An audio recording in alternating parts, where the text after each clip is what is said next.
Meeting room with the police command staff, and if you've looked at the history of the police bureau in Portland, you realize there's a real need for those of us in positions of responsibility in the city, even those of us who are white men, to better understand the now much more diverse city that we work for. Today's a good indication of that. Portland is not the city I moved to in 1979, then often comically referred to as the whitest city in America. We're now a much more diverse city.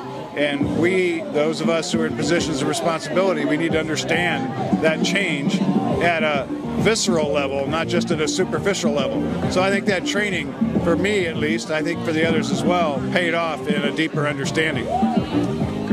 The other question I had for you, if you don't mind me asking, is if the tax passes, the levy for the roads, are we still going to have a gas tax added on top of that, or were you? Oh yeah, the gas tax hasn't been raised since 1991. But the gas... 1993, sorry, 1993 was the last time the federal gas tax was increased.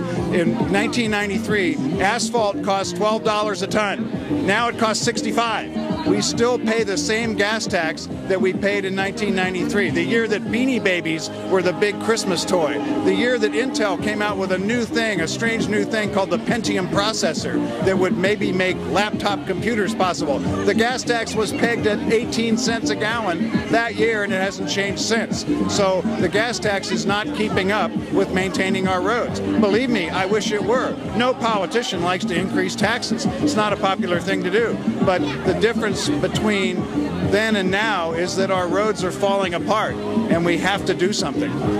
Well, I understand we have to do something. I'm thinking that right now the price just for transportation to get to and from for those of us who cannot afford to use cannot use public transportation. Yeah, the price of gas. Oh, the price of gas has gone up enormously, but that's all going to the oil companies. It's not going into your asphalt. The oil companies. It's also environmental type people who won't let us build the types of well, whatever. I mean, but it's not going to the people that buy the asphalt and put it on the street, namely the state and local departments of transportation. They're still getting the same 18.4 cents that we got in 1993. So unfortunately, unless Congress is willing to start raising the gas tax and indexing it to inflation, then we're going to have to come up with local means to pay for this stuff. That's the other thing that makes me crazy about this issue, is if Congress had just raised that gas tax in 1993, they did. They raised it 4 cents in 1993 to 18.4 cents. If all they had done then was just index it to inflation,